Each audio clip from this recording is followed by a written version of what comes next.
PKL, pedagang kaki lima di Indonesia ini masih ada stigma negatif tentang PKL, ya, yang tidak tertib lah, yang biang memunculkan banyak sampah, kemacetan dan lain-lain, kan begitu.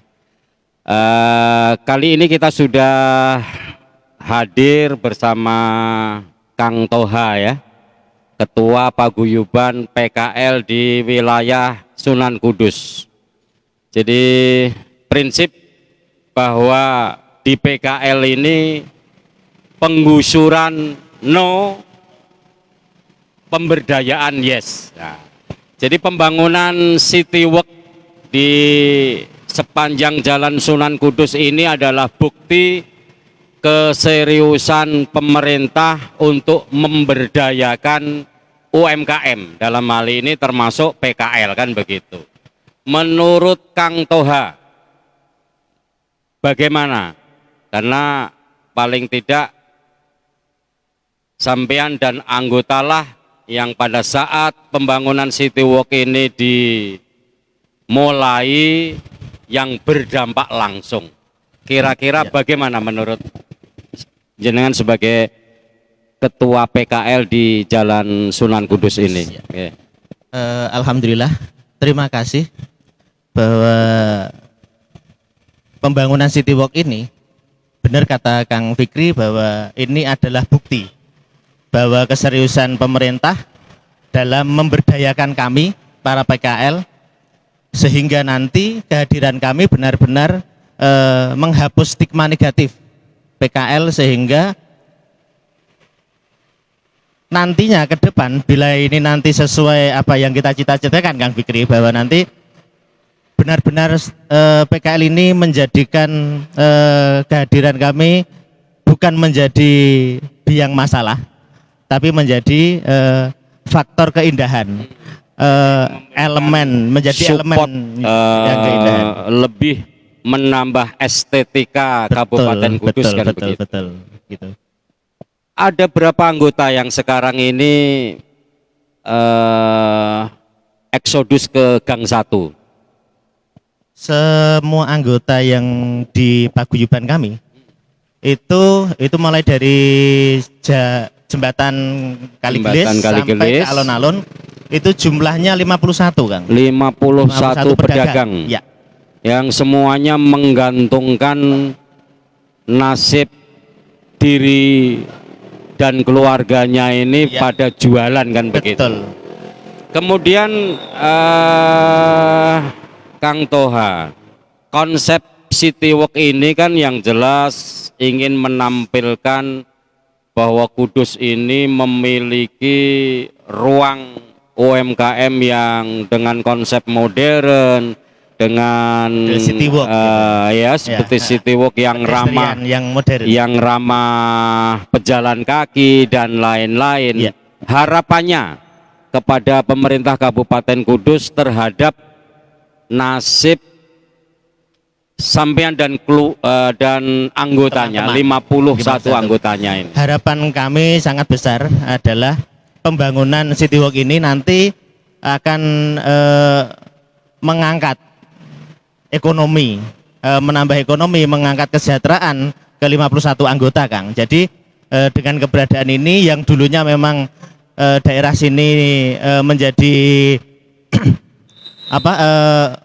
komplek PKL ya, kumpulan PKL itu semua anggota kami itu berharapnya jadi ke 51 anggota ini bisa semuanya masuk dan tertampung, terakomodir, masih tetap menjadi anggota, menjadi bagian, dibolehkan ada di pedestrian ini. Siap. Kan begitu. Kalau yang sejauh Kang Toha dengar, kira-kira konsep City Walk ini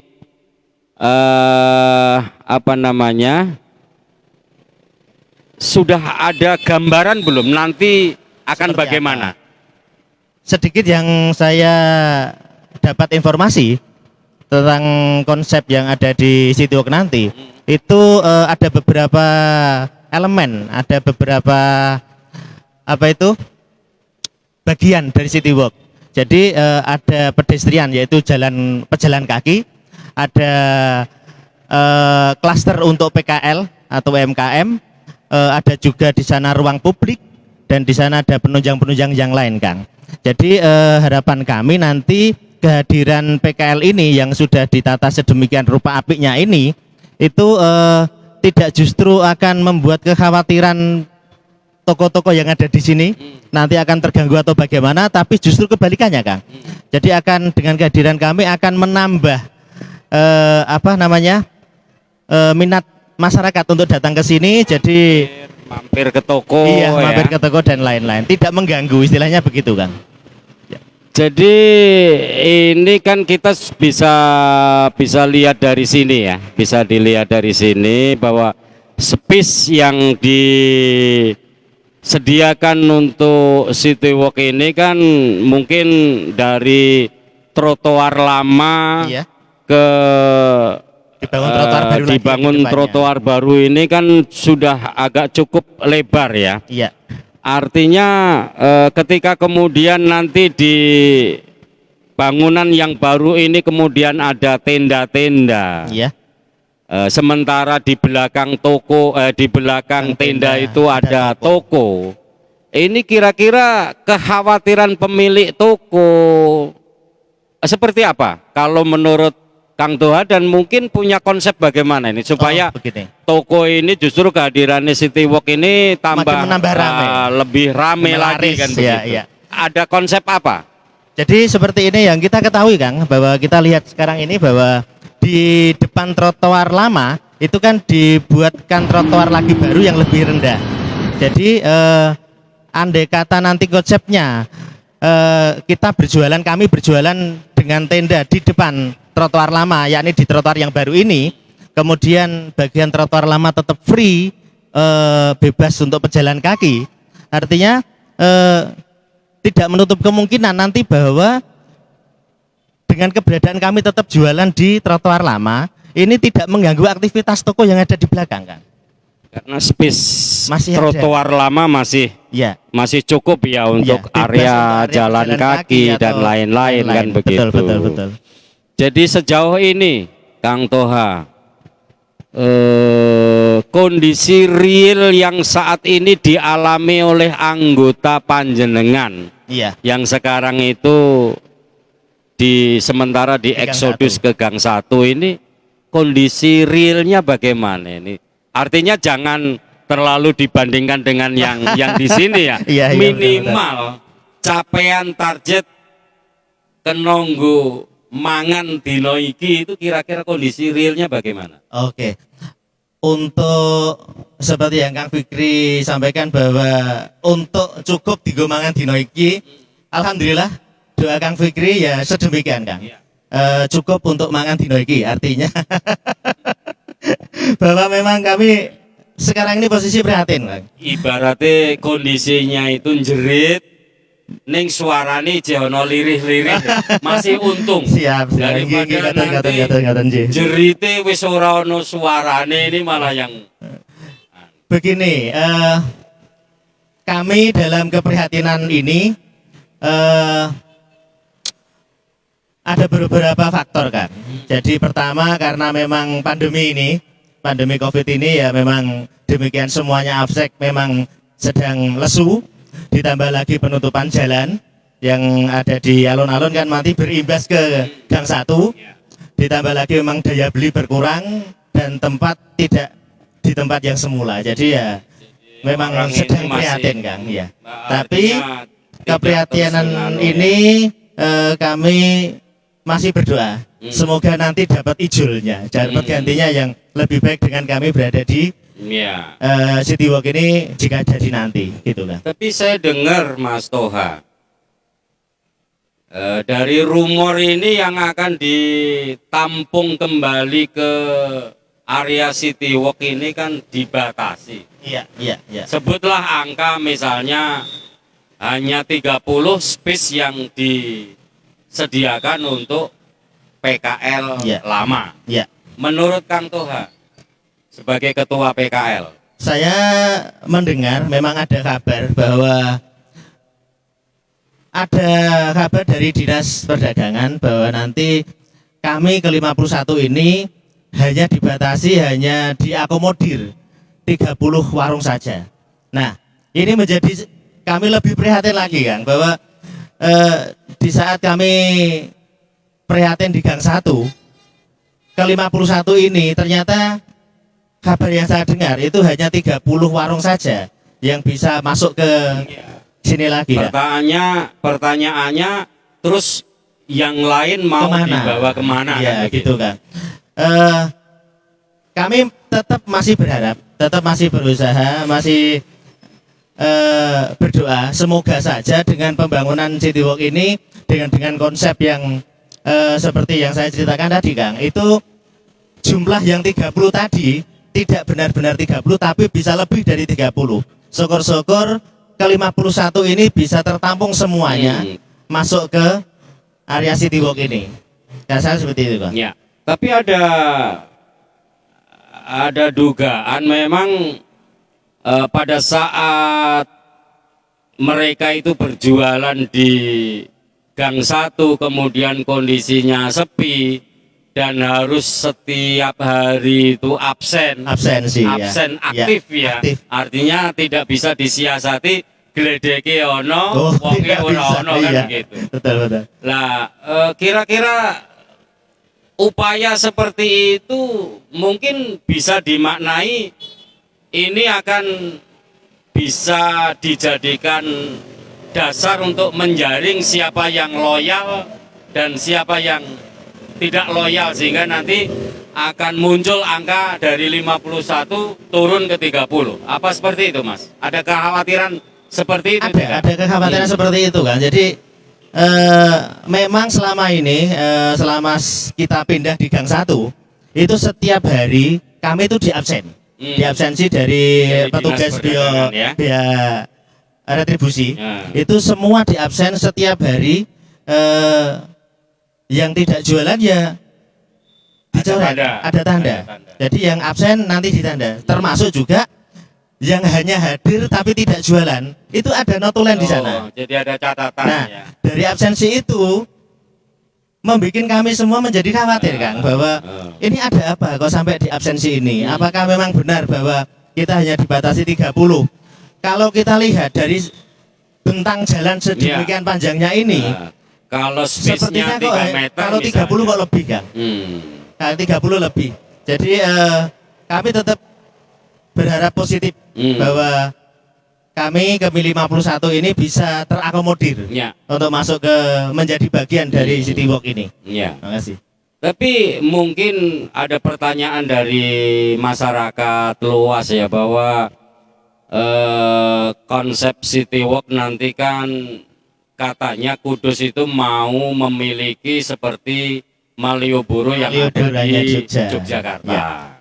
Sementara ketika mungkin kita lihat bahwa dalam kenyataannya PKL ini tidak hanya yang ada di sepanjang jalan Sunan Kudus saja, tapi di Simpang 7, kompleks Simpang 7 itu juga banyak PKL.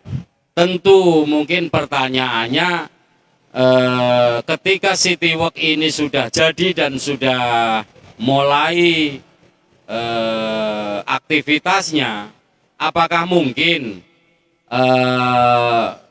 PKL yang ada di Simpang 7 ini masih tetap dibiarkan berjualan seperti saat ini? Kan begitu? Iya.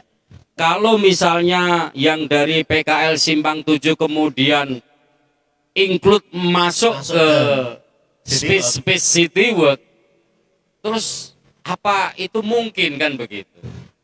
Menurut Mas Toha,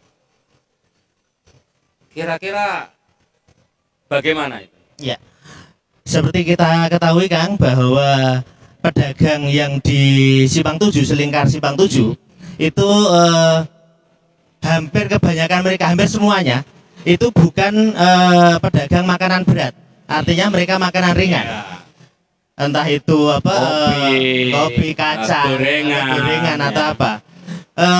bisa saja mereka nanti masuk menjadi bagian dari Citywalk. Tapi untuk kelas dagangan yang makanan ringan itu kan otomatis tempatnya atau geledekannya itu kan tidak selebar tidak untuk memakan tempat seperti halnya makanan berat ya. Jadi bisa memungkinkan lagi bahwa nanti satu tenda yang ukuran 3 atau 4 meter itu bisa memungkinkan untuk satu tenda ditempati untuk 2 atau 3 orang kan bisa. Jadi tidak harus semua di jalan yang sekarang ini jualan di Simpang 7 kemudian mendapatkan satu pedagang mendapat satu tenda. Kan itu justru menjadi tidak adil. Artinya gini, bahwa contoh kita lihat bahwa orang jualan kacang, ya, terus dikasih tempat yang sama luasnya dengan jualan ayam goreng, kan ya tidak pas. Iya betul. Ya, jadi saya kira kok jumlah yang di alun-alun kalau tidak salah ingat 54 kan. 54 pedagang itu juga ya. Kan tidak harus 54 tenda. Artinya kalau misalnya memungkinkan satu tenda ditempati 2 atau 3 pedagang, itu jumlahnya kan tidak harus 54 gitu kan. Bisa satu space untuk 2-3 Iya, bisa pedagang ngerangsek ya. gitu. Iya. Atau mungkin untuk pengembangan wilayah ya. Artinya tidak harus PKL ini kan ditampung di semua space-nya Citywalk karena mungkin konsep pemerintah sendiri kan dalam mungkin perencanaannya kan sudah diatur sedemikian rupa. Ya. Kira-kira misalnya kita kan masih punya sayap kanan kiri Citywalk, sayap kawasan ya. Kemudian sebelah utara Masjid Simpang 7 juga jalan masjid. Jalan masjid ini juga memungkinkan supaya ikut rame. Iya. Toh di sebelah timur ini kan tidak berpenghuni, artinya tembok dan mungkin kalaupun kantor ini kan pintunya tidak, akses keluar masuknya kan tidak begitu intens. Ya. Memungkinkan tidak jenengan misalnya sebagai pedagang kaki lima yang misalnya di wilayah Simpang 7 itu kemudian dilarikan ke utara. Sangat memungkinkan kan? Mungkin ya. Sangat memungkinkan karena gini, dari lokasi saja, bila mana teman-teman dari Simpang 7 itu diarahkan ke andai kata, diarahkan ke jalan masjid, otomatis nanti mereka juga bergesernya itu tidak terlampau jauh dari tempat semula kan. Jadi pelanggan-pelanggan mereka untuk mencari kembali itu lebih gampang, lebih dekat. Atau mungkin bila mana tidak di jalan masjid, kanan kiri jalan Wahid Hasim dan jalan Pangeran Bugger itu masih ini memungkinkan cukup, luas untuk artinya memungkinkan menampung dari beberapa mereka. Jadi PKL. untuk mendukung keberadaan Citywalk ini, sayap wilayah ini penting diberdayakan kan begitu. Siap, kan. Jadi gini, Citywalk sudah dibangun, tentu dengan berbagai macam konsep. Tentu untuk meminimalisir stigma negatif yang saya sebutkan tadi bahwa PKL ini identik dengan kemacetan, PKL ini identik dengan buang sampah sembarangan, tidak bersih dan lain-lain. Iya. Komitmen Mas Toha sebagai ketua PKL dan anggotanya ketika nanti misalnya sudah mulai beraktivitas di wilayah Citywalk ini seperti apa? Kami semua ke-51 PKL Kojan berkomitmen untuk siap menjadi contoh atau pilot project atau PKL percontohan dimanapun. Jadi masalah kebersihan, kerapian, keindahan atau mungkin apapun, kami siap menjadi percontohan untuk PKL manapun. Ya tentu sebagai ketua paguyuban jenengan mesti sudah mencari banyak referensi ya. Di beberapa kota, kalau mungkin di kota Semarang, di Jogja dan lain-lain. kira-kira sudah ada gambaran. Artinya ketika kemudian PKL nanti benar-benar tidak berstigma negatif seperti itu, kemudian mampu menampilkan bahwa PKL ini benar-benar mampu menambah estetika dari keberadaan Citywalk ini. Artinya referensi yang sudah panjenengan dapatkan ini kira-kira seperti apa? Oke Kang. Jargon bahwa Citywalk Kudus ini menjadi Malioboro-nya Kudus, ya Kang ya.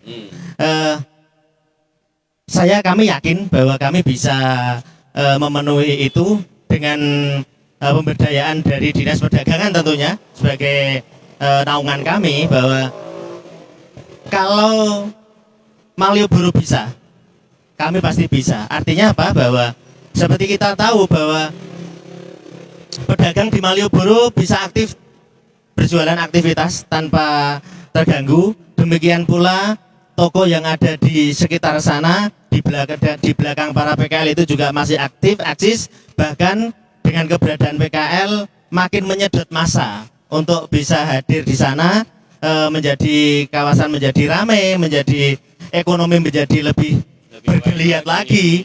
Seperti juga halnya di jalan Simpang 5 ke utara. Ya. Jalan apa Kang itu Kang?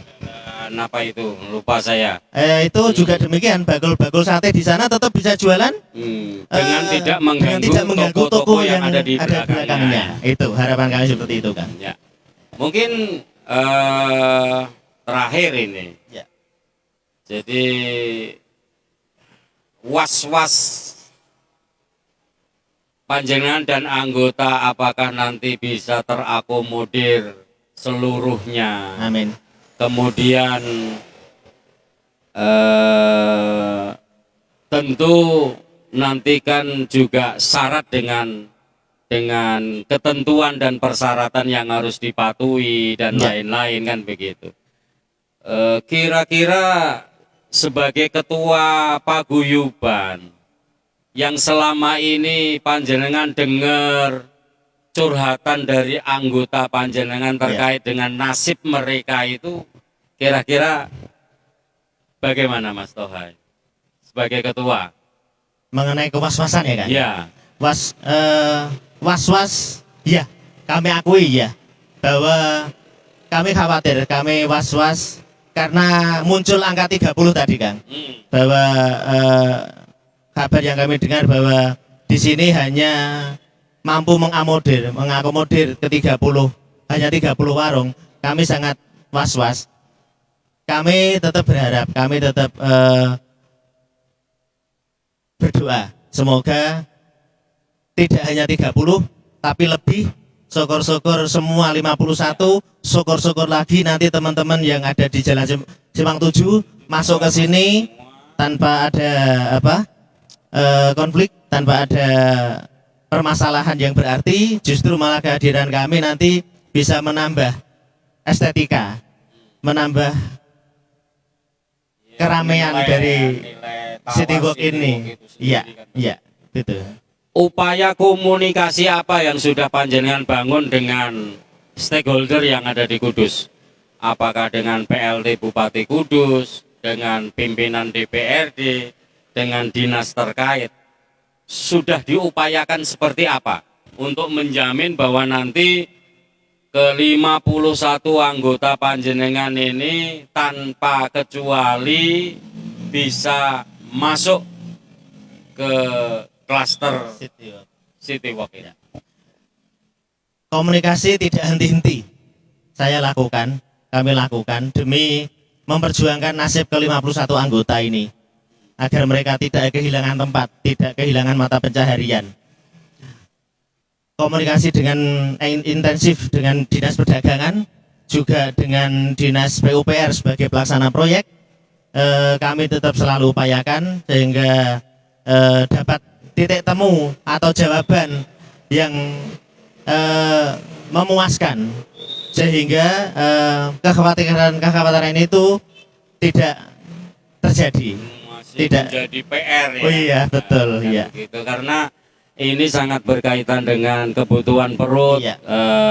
para PKL dan seluruh keluarganya tentu kan begitu. Iya. Jadi yang jelas bahwa sudah diikrarkan oleh Ketua Paguyuban PKL di Sunan Kudus ini bahwa PKL Sunan Kudus sudah menyiapkan diri untuk tampil beda. Betul. Artinya betul. yang nanti akan bisa mendukung keberadaan Citywalk di mana estetika Kabupaten Kudus itu akan semakin kelihatan modern kan begitu. Karena ini bagian dari visi dan misi pimpinan Kudus yang saat ini. Iya. Tentu semua akan kita dukung ya. Iya. Jadi harapan kita dari masyarakat bahwa ketika Citywalk ini nanti sudah beraktivitas bisa meminimalisir konflik.